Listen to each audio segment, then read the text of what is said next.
I mean, and at the end of the day, it's like yoga is connecting you to your body. And if you're disconnected from your body and you don't know what you're feeling and you don't know what you're experiencing and you don't know that the way that the brain is thinking, you don't know that your ego is overriding what it is that you need. If you don't have that awareness, you're going to be limited in every single thing that you do. So at the end of the day, what yoga practice is doing is it's just allowing you to be more effective at anything else that's in your life existing. Like you're saying, it's just, how do you heal if you don't know what you're feeling in your body? It's just not possible. And unfortunately, I think it's a very Western idea that we like to sort of outsource responsibility for what we're feeling to like a doctor or a PT or a workout video or a new trending class. But what yoga does, it brings us back to ourselves and reminds us like we have the power to heal. We have the power to support ourselves. And so take that. I mean, that's what yoga teaches us. I mean, at the end of the day. All right. Hey guys, what is going on? Larry Milburn here from the Guys Talking Yoga podcast. Thank you so much for tuning in. It is great to be here, to have you listening and watching wherever you are consuming your podcast or this episode right now. We really appreciate it. Man, fall is here. It is upon us. We are barreling toward another cold winter. But in the meantime, we've got beautiful foliage out there. If you live in New England and wherever you are, I hope you are enjoying this time with family, friends, getting outside and enjoying the nice weather. Hey, if this is your first time checking out the podcast, Derek, my co-host, and I, our mission is to get more guys to start a yoga practice by sharing the inspiring tales of men who've been down the path a little bit longer and just get us all taking care of ourselves and moving our bodies. So we really thank you for being here, for listening, for checking things out. We've got a great episode for you today. We've got Josh Blatter. Carlsbad, California's very own Josh Blatter is on the show, founder of The Art, I'm going to get this right, The Art of Balance and Mindful Being. It's a wellness program for large and small scale corporations to help bring mindfulness into the workplace and whatnot. Great conversation with Josh, former skateboarder who beat the hell out of himself in his youth and found yoga and mindfulness as a way to help heal from all those injuries and whatnot. Great dude, great chat. I think you're really going to like it. Head over to his website, Josh Blatter, that's BLATTER.com. He's got a lot of online events, some retreats, some really good-looking retreats, by the way, in Costa Rica. I've never been to Costa Rica. I'd love to go to Costa Rica and do some yoga down there. If anyone wants to invite me, I make a hell of a wingman. Anyway, joshblatter.com is the place to check it out. Like I said, he's got a lot of online programs you can do, some retreats, and really just a great approach to yoga and his teaching that he's honed over many, many years, almost a little over a decade now, where he really strips away a lot of the unnecessary stuff to help you kind of cultivate an intentional and grounded practice. So I'm going to get out of the way here. I'm stuttering and stammering, but before I do, I just want to remind you guys that, again, we really appreciate you stopping by to listen. Don't forget, if you want to help us out, first thing you can do is share this episode, share clips from this episode. Follow us if you don't already. Subscribe to the show. Subscribe to our YouTube channel if you're watching us there. Let your friends know about this. And finally, do something for yourself. It's okay, guys. It's okay for you to get out there, take 5, 10, 15 minutes for yourself. Pick one yoga pose. Take a stretch. Take a deep breath. Take a walk, man. Do something to take care of yourselves. Remember, it's the hard choices and moving your bodies that are going to give you the biggest benefits out there for longevity. Again, thanks for listening. Here we go with Mr. Josh Blatter. Josh, man, great to have you on. Thanks for spending some time with us. So let's get into it. Where in your life were you, and why did you get into yoga when you did? I mean, the story is very random. I mean, I feel like a lot of people have sort of some obstacle, some hurdle, some injury, and then they find yoga. But for me, it was very different. I was managing a restaurant. I was a chef at the time. This was about 20 years ago. And basically, there was a yoga studio above the restaurant that I was running. And I developed friendships and connections with all of the teachers and the students and the managers and the owner of the studio, of all the studios, because it was a big chain. And I mean, the long and the short of it was they were constantly, students, teachers, coming down and telling me that I should take yoga, and it would change my life. It would be like the best thing for me. And I had zero desire to try it. It's like I didn't like group activities. I was like pretty introverted. My body was stiff. I mean, I grew up skateboarding, snowboarding, BMX, like every sport that can injure you, I grew up playing.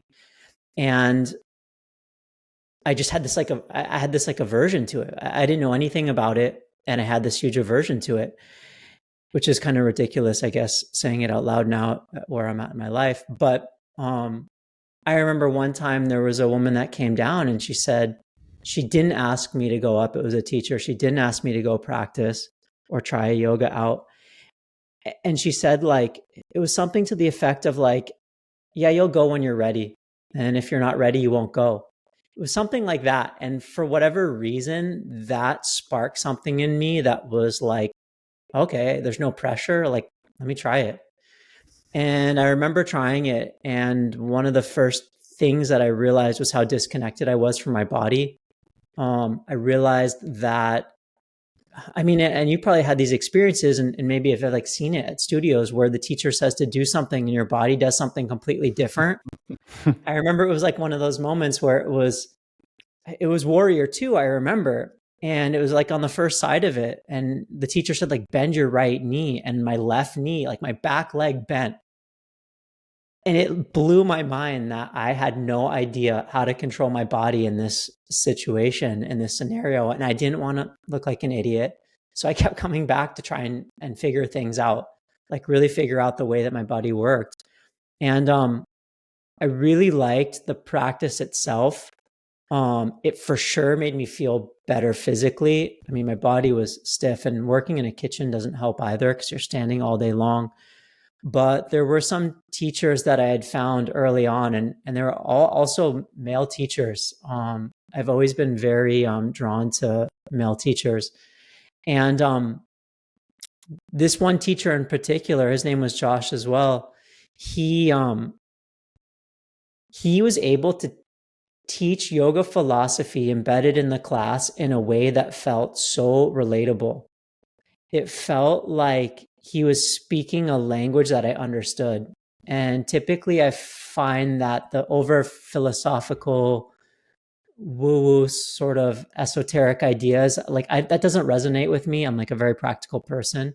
But the way that he was sharing it landed in me in some deep way. And I felt like it was providing me with some language that I wasn't able to articulate or communicate, but they were all feelings that I was having. Like this teaching, like the yoga philosophy was like giving me a way to speak what I was feeling and what I was thinking.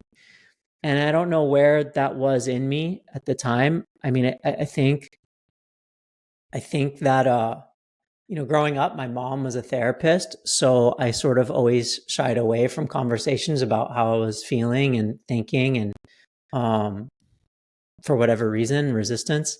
But it kind of opened up a gateway, I guess, for me to start exploring those things a little bit deeper. And like, that's the hook that got me. Mm-hmm.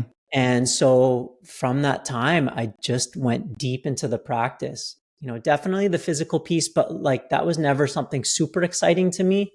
I never found it super difficult. I mean, I wasn't flexible, but I was strong. So I could kind of fight my way through things, which probably not the best earlier on in my yoga practice, but I did. And I think did you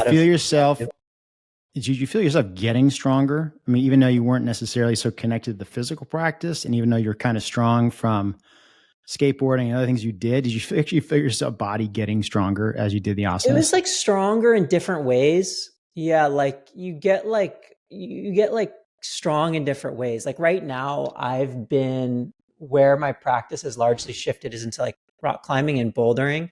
Like that's a strength that like I never got from anything else. But yoga provided like a stability type of strength that I think is like vital. It's like not the big muscles, but it's the ones that allow you to function in life really, really well.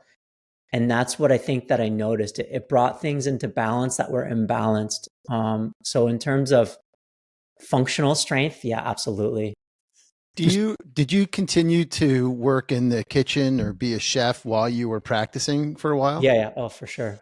Do you Uh-huh. remember feeling, I mean, Derek and I have kind of talked about this. Do you remember ever at a point like moving slightly differently in the Oh yeah, for kitchen and sure. being more aware of you within the space and how you moved once you started practicing? Oh, aware of everything. I mean, Yeah. aware of where I had limited ranges of movement, aware of new ranges of movement. Like the thing is, I think we are so kind of uh, disconnected from our bodies often that it like exposes everything. It Hmm. shows you literally everything that you're feeling. So I think the first step is it's very revealing. You know, I mean, I'd how do you say, know your hamstrings are tight until you have to like bend down and pick something up off the floor? I mean, Or we the don't reach really in. do that. right. Reach for something above Well, your head. actually, kitchens like tight spaces, working in big Yeah, kitchens, right, at restaurants. Sometimes the floor is pretty slick. So you yeah, kind of have to be intentional with where you're stepping. You have to communicate with those around you as you're coming behind. Like you're already pretty hyper tuned in the kitchen, but I would yeah, imagine knowing more about how your feet are hitting the ground and where you're shifting your weight in that tight space was got to be something that definitely is for becomes sure. more aware. I would think Yeah, the other thing and too, I would, what? sorry, I would think the other thing too, Josh, is like, the kitchen, anyone who watches The Bear gets a really good idea of what an Yeah, intense kitchen is like, right? But any Yep. kitchen's got its moments, especially during service, at the beginning of yeah, service. What about breathing? I'm yeah. sure I the mean, that's breath the work, thing. right? Like you probably started tuning into that as well to help kind of self-regulate while you're getting through the stress of the service. Yeah, yeah. And there's like a difference between, I mean, I think like a lot of the time in the kitchen, it's like you're focused to avoid everything around you. But then there's like a different type of focus that I feel like I found through the practice that was like a focus to develop a sense of peace or calm, but it wasn't like an avoidant type of focus. Mhm. You Being know what I able to mean? Like be it was like, present in the stressful situation and be able to yeah, sort of navigate it. yeah, and less about just trying to ignore everything around you, but just to be with where you're at, like fully. There's definitely like that piece too, for So sure. how many years were you just a student before you decided, you know what, I might get into teacher training? I would say it was a good 2 or 3 years, maybe. It was pretty quick. Like I said, the people that I had met through the yoga studios, they offered me to do this training. It wasn't something that I had planned out. They just kind of gifted it to me for all the help that I was doing with them because I was teaching like cooking classes and helping with their wellness programs and things like that at the studio. So they gifted me a teacher training, and I had no intention of teaching, but I did want to learn. And then it just sort of I tried to teach and work in the restaurant. And when you get a glimpse of what it's like to not be in that industry, there's no going back. So Yeah, it's I just pretty. sort of phased out the restaurant world. I took on a couple more projects, consulting, and then I was just done. By the way, not So, the healthiest industry to be in, restaurants, no, especially if you're no, working late at a very you know, bar focused restaurant. There's just not the yeah, best lifestyle. It seems to be counter to finding a bit of a yogic yeah, lifestyle once you get into a practice. yeah. And then I was going to open up my own restaurant, and I was planning. The plan was to open up like a yoga studio and with a cafe attached. But my partner at the time, business partner at the time, she passed away, and none of that ended up working out. So I shut the door on that, and Yeah. there was no looking back. Every once in a while, I get the itch, but no looking Yeah, back. it's a tough business. So your Yeah. teacher, how did you find? Well, you got gifted the teacher training. Was it a Yeah. specific program they gifted you, or did they just said, "Listen, you pick the program, we'll cover it"? No, they just have their general standard teacher training that they run. Yep. And they had opened up a new studio, so it was the first run of it at the new studio. So I think they were trying to find new teachers. Yep. So it was nothing I was seeking out. Sometimes I like the things that fall into my lap. I get trying to do too much research. You get that like overload and then make no decision. Yeah, you just kind of have to go with what is presented with you sometimes, and not Always, yeah. resist it, and just kind of roll with it, even though it may not be exactly what you expected. But Did that's you like, isn't it try? like that's like teaching, like in general? I mean, I was talking to someone the other day, and it's like, as a teacher, you basically every week you show up, you fail a little bit, you try again, you get a little better, you fail again, you try a little bit better, and you just get very comfortable in the uncertainty, the not knowing, the highs and lows. You just get very comfortable in doing things that are uncomfortable. And I think that's just such a beautiful sort of metaphor for the practice in life. And that's been the whole process of yoga, from being a student to being a teacher, just doing uncomfortable things and being okay with being a beginner. Yeah, the growth. Did you try a bunch of different at the studio that you were practicing at? Were there a bunch of different types of classes? Did you give yourself a chance to explore all the different types? Was there Yeah. a lineage that you sort of, went toward? I mean, at the beginning, the studio had obviously beginner classes, advanced ones, some heated stuff. And I just did the beginner ones for the longest time. I couldn't, the thought of being a heated room, I just couldn't even imagine for the first couple of years of practicing. I like being a beginner at things. I don't mind it. I know a lot of people, especially people that are competitive, want to just get to the top as quick as possible. That's not how I normally are. I normally am. I enjoy getting good at something from a foundational level. So I stayed in just beginner classes for a very long time, probably a good year, and then started doing some other stuff, some heated stuff, and then dabbling in all different kinds of modalities, dabbling, from vinyasa to power to hatha, iyengar, ashtanga, vinyasa, yoga therapy, some restorative stuff, but not a lot. I was never really drawn to I wasn't really drawn to that so much, but yeah, everything. So for those who are listening, what's the benefits of just sticking with beginner classes? Because I think some studios are reluctant to call it a beginner class because they think some students, don't want to be in a beginner class. But what's the benefit in actually committing to staying in a beginner class for something like a period of time, like a year?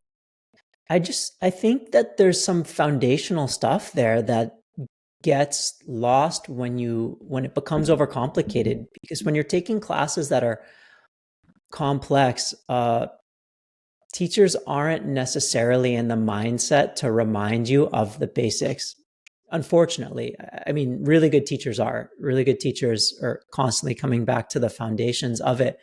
But if you don't have a foundation in proper movement or body awareness, then you're just layering more onto something that's already slightly unstable. I'm speaking in metaphor. So you're just building on a poor foundation. Mm-hmm. And then everything that you do from there on forward is going to be in limited or inhibited. I mean, as like an example, I remember when I had this, I teach a lot the Yoga Sutras and yoga philosophy. And maybe 10, 12 years ago, I decided I wanted to memorize the Yoga Sutras so that I can chant them from memory. And I did it without a teacher, just listening to recordings. I mean, I had a teacher, but for the most part, yeah, just listening to recordings. And I spent a good year learning the whole text. And then when I found my first Vedic chanting teacher, I realized I was chanting everything wrong. And the amount of effort and time it took to unlearn everything that that I'd bad been doing. karma too. I mean, gosh.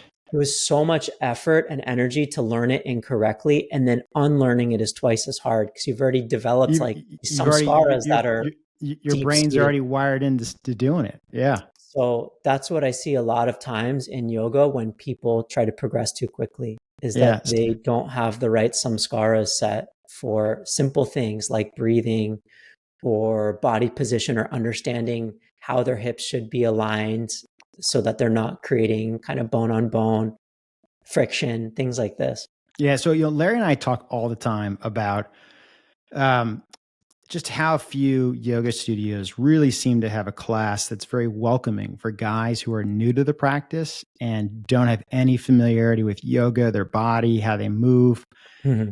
Because a lot of them just try to pack too much in there. Yeah. And I think a lot of them are catering to a base of customers or students who have a pretty steady, moderate practice, pretty regular. And I think they like being challenged physically and putting on getting the sweat going, and maybe working on a pose that's kind of a complicated pose that for them feels like they are achieving something and that kind of thing. But really, if the goal is to get more guys into yoga, like there has to be more classes out there that takes a little bit longer time to move in and out of postures, or at least sets the expectation that there's going to be a class that you're only doing a certain type, sun salutations, maybe there's a bakasana as a peak pose or something to work towards and some instruction. But I really think a lot of guys get lost. And I know there's times I felt many times getting lost in trying to keep up with the rhythm and the frequency of movement in a class, where you're just like, I just need to get set in this posture just to feel the posture, and then take a second and be like, wait a minute, can I shift my foot so I'm actually feeling this posture a little bit more comfortably for my body? Yeah. What's funny, it's, as we're talking about this too, and I'm not suggesting that it should be this way necessarily, but we all know and accept that if you were to start a martial arts program, like if you were to be a student, you'd start as a white belt, and you wouldn't be able to move on until you passed your test to your next belt or whatever, right? And yet in yoga studios, that philosophy is not taught at all. It's not even thought of. I mean, like whenever you're ready, you can jump to the next thing, or you can try something, and maybe a teacher is going to say, oh, next week, why don't you try coming to this class and, do that sort of a thing. And like I said, I'm not suggesting it has to be that way, but it would be interesting if it were that way. I'm in the midst of my Brian Kess 60-hour power yoga training, and he said in there somewhere about he doesn't like or think there should be this is a beginner yoga classes and this is the advanced or the level 1 or level 2, because to him it's about a mature practice. So your practice matures as you have more experience. And I get that, and I understand that. So I just think it's funny when you really think about it. Like, yes, you get guys off the street or women off the street, whoever, who jump into a class, and if they're competitive, that will be their Achilles heel, because they'll want to jump up and do a handstand or something, and or whatever it is, and then they hurt themselves, and they're like, fucking yoga's terrible. I'm not going back to that class, Yeah. The leveling of classes at the end of the day is pretty ridiculous, to be honest, because you see, I see, and I've seen I don't teach very advanced postures anymore, things that I think can be potentially compromising. Or it's like, for me, if the vast majority of the classroom can't do it, there's no reason for me to teach it. To be honest, like what would be the point of teaching something that no one can do? So I think that the leveling of classes is kind of a ridiculous concept in general, but I understand why they do it at the same time. I mean, that's the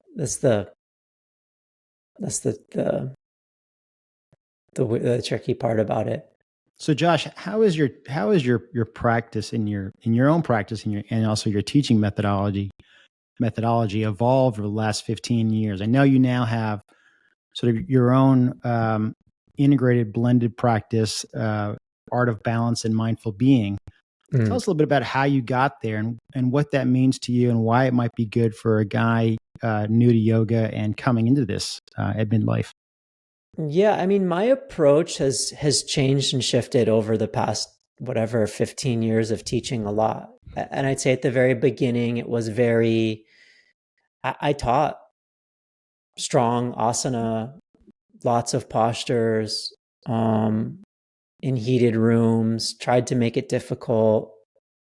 And I realized at some point, like, why am I doing any of this? Like, what's the point of all of this? Because if it's just to attract a large audience in the room, I'm going to end up doing things that don't feel authentic to me just for numbers, just for, filling up a classroom. And so at some point I decided like I really needed to just teach what felt genuine to me. So I kind of toned everything down. I brought in a lot of my teaching has been influenced by the Vinaya yoga tradition, which is a more therapeutic approach to the yoga practice. I don't know how familiar you are with it. I'm sure our listeners would love a quick kind of summary of what it Yeah, is. basically, there's a teacher by the name of TK Videsikachar, and he was the son of Krishnamacharya, who's often considered sort of the father of modern day yoga, and he was the teacher of Patabi Joyce, BKS Iyengar, obviously his son, Mr. Desikachar, A.G. Mohan, Indra Devi, a lot of students of his that all went to sort of spread their form of teachings the way that Krishnamacharya taught them. But when he worked with Mr. Desikachar, he didn't teach him. He didn't teach him a specific method as much as no, that's not going to be right. He didn't teach him a style of yoga. He basically taught him why he taught Patabi Joyce the way that he taught Patabi Joyce, why he taught Iyengar the way he taught Iyengar, why he taught Indra Devi the way that he taught her. It was basically the application of yoga and how to adapt it to meet the needs of the specific individual.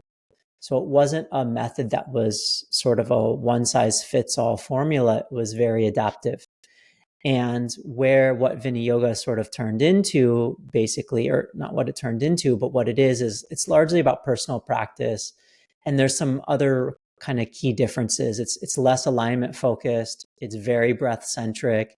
They utilize dynamic posturing more so than static, where you're going kind of in and out of a sequence, and you repeat it. And then if you are going to hold it, you gradually build up the capacity to hold it over time. They bring in other elements, meditation, chant, pranayama. It's more holistic approach. But for me, that's largely shaped the way in which I teach. And I try to weave that in as much as I can. Where it gets hard is that it is slower. It isn't as appealing to, I'd say, a Western lens in general, a sort of As like a workout, pusher, right? as like a workout. Right. Even though when you do it, it's so hard and It's taxing. it develops like the most strength I've ever found is in that style and approach. But Well, I think it's really working your nervous system in a massive yeah, way, and I think that can be if you're making big changes in your body over an arc of an hour that they're very intentional mhm. work. It can be kind of draining. Like you'll sleep like a rock that night. Yeah. And because speed, it overrides technique. And you see people moving quickly because they don't have the capacity to stay in these poses. People literally move fast because they can't move slow. They just jump over that moment of Yeah. work to do. Right. Right. Yeah. And I So learned that lesson. I learned that lesson in with my chanting teacher. She kept teaching me to chant slow because she said if you chant quick, you're going to use your speed to hide your mistakes. And that really was insightful to me, not just for chanting, but for practice as well. Like we use speed to hide our mistakes. I mean, and so people don't like to have their weaknesses revealed. And so they go quick. So my approach, I try to slow people down enough that they don't want to leave and give them enough that they feel like they've gotten what keeps them there, allows them to stay. So for me, it's like my teaching is like a blend of all of that. And I bring in a lot of, but the other aspect of Vini yoga is it's very therapeutically oriented. To a So they specific work, person, right? yeah, and so I work a lot with specific, like I'll spend a month working on hamstring engagement. I'll spend a month working on the adductors. I'll spend a month working on just the hand position. I'll spend a month working with students on lumbar extension, thoracic extension, cervical rotation, or things like this. So we're able to take our time, go slow. And so I bring in like very specific therapeutic applications of movement and just sort of combine all of it, in a Yeah. way. Well, I think this is, Larry and I are both big believers in like getting to a studio, being in a class, feeling the room, the energy. It's a great way to connect and find some community. And I think for guys who are just starting their practice, you should go to a studio. Like you should actually, I wouldn't recommend doing an app or a video at home if you have the opportunity to go to a studio and to support a studio. Because, as you know well, like, a lot of these studios don't make a lot of money and they need participation and support. But once guys get into a practice and they start to develop a sense of movement and awareness in their body, I think the Vini yoga approach, where it becomes, you start to develop a practice that works best for your body. And it may not look like a yoga class, but you are working on trying to strengthen your right hip that is weaker than your left hip, or you are kind of post rehabbing an old Achilles injury that, even though it's no longer, you don't have tendonitis or tendinosis, it's still something that's a bit off in your lower leg and in your foot. And you can use the practice to kind of work those subtle edges of your muscles and in your nervous system. And then you can take that in the weight room and you can reduce the weight and really focus on great diaphragmatic breathing and core engagement and work on a very deep level with the nervous system to really strengthen all that. And so I think this is the stuff that I think is really cool. It's very much someone's own subjective experience, put on, some cool music, and dim down the lights of your basement and spend a little time on your yoga mat, feeling what you feel and paying attention to what you feel. And you can work with obviously props, or you can work with a little bit of load of weight and see where it goes. And I think that is where this stuff gets really cool and really fun and interesting. Yeah. I mean, and at the end of the day, it's like yoga is connecting you to your body. And if you're disconnected from your body and you don't know what you're feeling and you don't know what you're experiencing and you don't know that the way that the brain is thinking, you don't know that your ego is overriding what it is that you need. If you don't have that awareness, you're going to be limited in every single thing that you do. So at the end of the day, what yoga practice is doing is it's just allowing you to be more effective at anything else that's in your life existing. Like you're saying, it's just, how do you heal if you don't know what you're feeling in your body? It's just not possible. And unfortunately, I think it's a very Western idea that we like to sort of outsource responsibility for what we're feeling to like a doctor or a PT or a workout video or a new trending class. But what yoga does, it brings us back to ourselves and reminds us like we have the power to heal. We have the power to support ourselves. And so take that. I mean, that's what yoga teaches us. I mean, at the end of the day. I'd love to hear, if you wouldn't mind sharing a little bit about your experience at the Krishnamacharya Institute in India, because I know you've put a decent amount of time, a healthy amount of time in there. Can you talk a little bit about that experience and what that's been like for you? Yeah, I mean, I was there for about 2 months. And it was they call it a yoga mandiram, but it's really kind of like a clinic. It's much more clinical. And they do offer some courses, but more so than anything else, it's like a clinic. So they basically pair up patients with clinicians, and a lot of the patients are coming from the hospitals where they've had limited success with whatever Western treatment, or they need some supplemental treatment to Western treatment. And so they use yoga therapy sort of adjunct to Western medicine.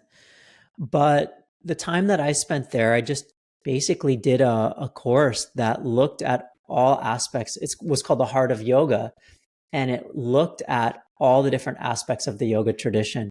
It looked at yoga practice in this lineage. It looked at pranayama, yoga. What do they call it? They called it yoga. Course planning. It looked at different philosophical texts, meditation, all different aspects. And every day we would basically spend all day with different hour-long courses on each of these different topics, and we do it every day. But what I think I gained a lot from being out there was just immersed in the yoga tradition as it's positioned from a very Eastern lens. And I think that's what I've carried with me since that time. And also since that time, I've continued to work with teachers from the Yoga Mandarin virtually, obviously, so I don't have to go out there. But positioning yoga from an Eastern lens as opposed to a Western lens, I think is what I've taken away from it greatly. And then I feel like it's been my sort of mission, if you would say, or my goal with teaching is to then reintroduce the Eastern lens in like a Western language so that people can relate to it. Mm-hmm. If that, and how would you describe why for someone, let's say someone's on a commuter train going to their city where they're a day trader, or they sell bonds or whatever. What does the Eastern lens mean in comparison to perhaps a Western perspective? So if you look at like a Western perspective on anything, it's like, how can I lower my blood pressure? How can I lengthen my breath? How can I live longer? How can I prevent heart attack, disease, all these things? I mean, it's very like science-based. And in the Eastern lens, I mean, they're interested in that stuff too, but it's more about how is your life functioning? How are the relationships in your life? How are the connections around you? How are you eating? How are you sleeping? How are you digesting food? How are you processing the experiences that you're having in your life? It looks at us more holistically and less like we're outside of our body looking at a chart. I think the Western lens is seeing us as a chart, and the Eastern perspective is like seeing us as a unique individual that is complex. And so the markers of success are like, maybe you have high blood pressure, but you're happy. Like, I'll pick that any day. Larry? Yeah. Yes.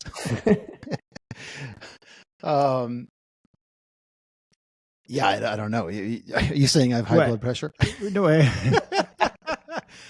That one's not my problem. I got other problems, buddy. But that one's not mine. I did jump over. And it's like I thinking. So let me shift this. So let me shift this back a little bit. How might the Eastern lens mindset, not necessarily a replacement for the Western approach to things? How can an Eastern mindset be helpful for a guy at midlife who is on the other side of 40?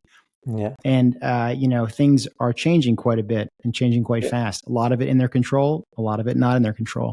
Yeah. I mean, I don't know if like Eastern, I know I said Eastern mindset, but like Eastern lens versus Western lens. Like, I think like a day trader, you might be very wealthy. You might have a big house, a nice car, all the kids that you wanted, a nice 401k, but you're not happy. You ended up in a career that you never really wanted because your parents told you to make money and you'd be successful. There's so many people that have that story and don't know what to do about the predicament that they find themselves in. Or someone that's like, I've defined myself by my strength and aptitude in sports my whole life, and then I got an injury and I can't perform. It's like, then what? Do you either stay miserable? Like, I mean, that's why those movies like, Eastbound and Down, the TV show, or even like that one character, the uncle in Napoleon Dynamite, are such relatable characters, because like living like the high school quarterback when you're in your 40s, I mean, that's where I am too. It doesn't work, and it doesn't lead to long-term health and well-being. And I think like at the end of our life, I mean, we want to end it in a way in which we feel like we've succeeded, and I don't think anyone at the end of the day, like with their last breath, is like, yeah, I really made a lot of money. That was it. That's where it's at. That Lamborghini Crushed that's sitting in Bitcoin. my driveway, I made it. So People don't want let's say that. you're a guy who's in that place, who, full disclosure, Larry and I are not day traders. We're not in finance. We're really picking on the day traders today. I mean, it's sort of like an archetype, right? It could be anyone. It could be selling shower curtain rings. Who knows? Gordon right? Gekko. You're Gordon Gekko. How do you tap into the Eastern way of thinking? How do you develop a yoga practice? How do you find a gateway into sitting, spiritualizing the fact that you may not be in your material life as fulfilled as you need, and you can't quite, just leave and go to the Esalen Institute and just, pitch the tent and stay there for the rest of your life. But, how does developing a mindset with an Eastern lens help somebody stay within the container of what they're doing? Can I just amend that really quick? Sure. Derek, because I think a lot of guys, particularly those damn day traders, but like, guys that There's carry some good that day traders out there. There are some nice day traders. Yeah. A lot of guys in that sort of like kind of world, right? Like, I'm not going to do that shit. That seems like, whatever. Like, I don't have a ponytail and I don't want to it feels like it's being soft, right? Let's just call it how guys would say it is, right? So, but it's not. The truth of it is, it will make you better and stronger in a different way. So how can we bridge that little gap, right? And get guys to understand, like, no, you don't have to trade your battle axe for, whatever it is, right? I think like it's either you're going to hear this conversation and be like, you're either going to hear this conversation and be like, oh, wow, like there's something in there that just struck a chord in me that I haven't really felt before. Or you're going to be like you said, like, I was trying to use crude language. Crude is good. Or you could say like, fuck that. Like, I'm not going to like go down that rabbit hole. Like either way, we just lost our Disney sponsorship, Larry. There's if it's going to hit a chord, it's going to hit a chord, and you can either then bury it even deeper, or you could like let that be some kind of spark and then, see where life takes you. But I think that with yoga, just show up because you want to sweat, and it's going to take you to step 2 and 3 and 4 and 5. You're going to end up where you need to get to for whatever reason you start. Like, you don't need to start yoga because you want to change your life. I just showed up to yoga because someone like dared me basically by saying, don't go. And like, it got me to this place. So I don't think you need an injury. I don't think you need a need for big life-changing events to show up in the room. Just show up for whatever reason. But I guarantee you, I know, and I can say this with almost certainty, it's going to take you to where you need to get to. And then the next time that you're having that thought, like, why am I doing all of this? You're going to listen to it instead of bury it that next time. Yeah. I think the other thing too is like the physical practice, which is where a lot of people come into this thing. You don't realize. I just taught this workshop, and I was just talking to a guy who had attended the workshop, and he was like, wow, dude, it's all body weight. Like, I didn't even realize like that just moving with my own body weight was pretty. I thought I was in shape. And he's a runner. He's a long time runner. And it's like, that is sort of the first thing where you're like, whoa. Right. And then, as I always say too, it's like one day in the right pose, in the right breath, at the right time, something's going to start shifting. Mhm. And then you're going to be interested to dig a little deeper. And then Mhm. that's where maybe some of the philosophy will start dropping in, and you don't feel so out of touch with that and what your teacher in the room has been saying the whole time. And then you pick up a Yeah. book, and now you're on the path. Yeah. Um, And like that's also the reason why, as like a teacher, I try not to. I used to share a lot of the deeper stuff, but I don't do it so much anymore like I used to, because the way that we live our life, that's going to teach plenty. There's enough subtle cues that people will pick up on just by seeing the way that we interact, seeing the way that we live our life, seeing the decisions that we make. You don't have to say much more than that. And oftentimes, if you say too much, it scares people away. And I think for guys as well, I mean, a lot of people, but I think guys as well, when teachers say too much, that's pushes people away. Yeah, So, I think the philosophical stuff, you know, I think Larry and I are both really interested in it. We it's part of our practice is mhm, reading and learning, the sutras, the Bhagavad Gita, and just trying to cultivate that mindset. yeah, But for a lot of people, I think that stuff is not the most accessible. I no, think it could be a turnoff when somebody's going down a super, spiritually discussion yeah, to kick off the class. And I think there's a little bit of an eye roll. But it yeah, doesn't mean that once in a while somebody doesn't deliver a nice little Dharma talk, something that's yeah, just kind of a nice little level set for the class. And it's not, I mean, as you were saying earlier on, like the teacher that you were referring to earlier in your path with yoga was just had a really kind of mhm, really good way of sharing a little thought that didn't come across as like, yeah, a 10-15 minute just ramble. And yeah, but I hear you. I think there's it's out there for people who want to find it and they can seek it out. But it's hard to kind of bring that into a beginner who's just trying to get a sense for just what the hell the name of this posture is. yeah. And like the name of your podcast like says it all. If you're on here listening, there's something in you that's whispering something. So Totally. why fight it? Why avoid it? You're here for a reason. You're listening to this for a reason. Life has put this in front of you for a reason. So it would be, why not take the risk? Like there's And that, by nothing. the way, that's an open invitation for any day traders who are currently listening. Yeah. feel Come share offended. with us how you spiritualize managing all those margins Mhm.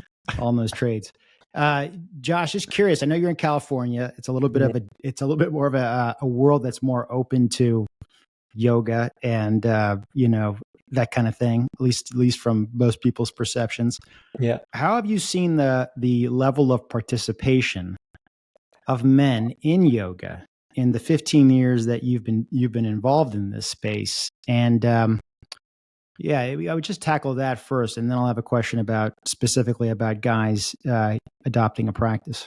It's for sure growing. It definitely grows slower, but I always have attracted a lot of guys into my classes just from my way of how I teach and my approach. So it's definitely growing. It's definitely growing. It does grow slower. The classes where they are more like with weights and things like that at the studio, some of the studios that I teach at for sure have more men, and I would challenge them to try and balance that out a little bit more with some of the other styles of practice.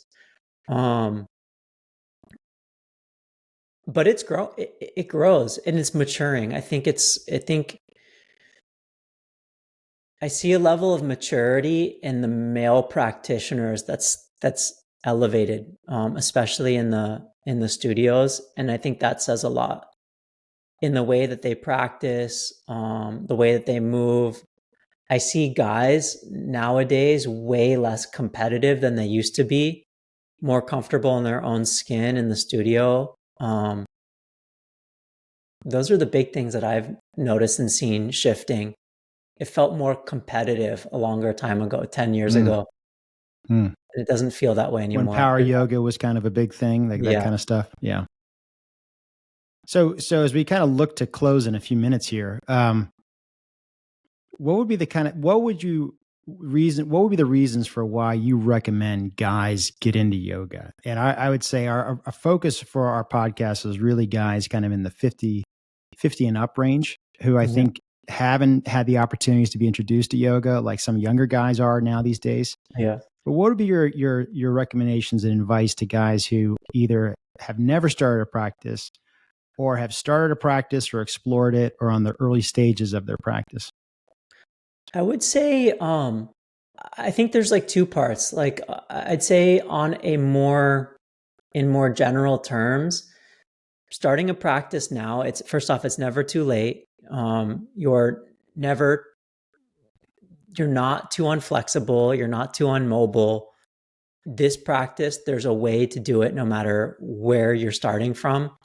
I think so. Just those are more excuses than anything else. And it's going to support everything else that you do in your life, like any other activity, any other sport, any other hobby. It's going to elevate any of those things. So think of it as sort of like training for whatever it is that you do to be able to excel at it. And I would say on a deeper level, I mean, don't like the things that are, instead of why should you do it, I think exploring your reasons for not doing it a little bit deeper. Like, what are those? Why are you talking yourself out of it? Because I think those are very telling. And maybe that might be too heavy of a lift initially, but the curiosity, I think, should always be there. You know, what is stopping you? Because those things probably limit us in other areas of our life as well. Yeah, totally. So. Larry, anything else to hit? Larry always has a good one at the end. Always a good one. No, it's gonna be a good general. If you were a day trader, Chuck, no. What are your trades today? What do you recommend today? No, my question was going to be more general, man. What do you have coming up? Where can folks find you? And if they wanted to start with you, let's say, what's the best way in? Yeah, I mean, I'm in the San Diego area, obviously. So if you're in California, please come find me. I have all my classes up on my website, which is just my name, joshblatter.com. I lead retreats throughout the year. I do a lot of online courses. If you're interested in the philosophy stuff, I'm always running Bhagavad Gita and Yoga Sutras classes in small cohorts. So we can go into the teachings pretty deeply. I have a meditation, kind of demystifying meditation and making it really accessible course, and a pranayama course coming up as well. And like my newest endeavor, which is I've been really working on the past 7 months, is I've been trying to create short form educational videos and content that essentially dispels a lot of these misunderstandings about yoga and teaches some of the deeper stuff in really relatable ways, often, and how yoga shows up in our lives.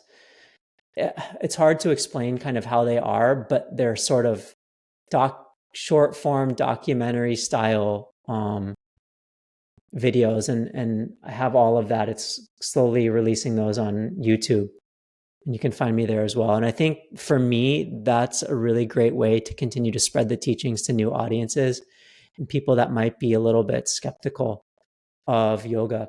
So I think if you're curious but not ready to go, those could be very helpful. Favorite yoga sutra? I mean, I guess I would say, just since we've been talking about Vini Yoga so much, in the 3rd chapter, he says, Tasya Bhumishu Vini Yogaha. And basically that yoga should be applied in stages. You know, everything we should do in steps and stages, and take our time to get there. So I would say in honoring Mr. Desikachar and Vini Yoga, that's the one. Well said. Cool. Well, Josh, it's great to have you on, man. Thanks for being patient with our scheduling, and look forward to getting you back again in the future, man. Yeah, it was really nice to meet you both. Nice to meet you too, man.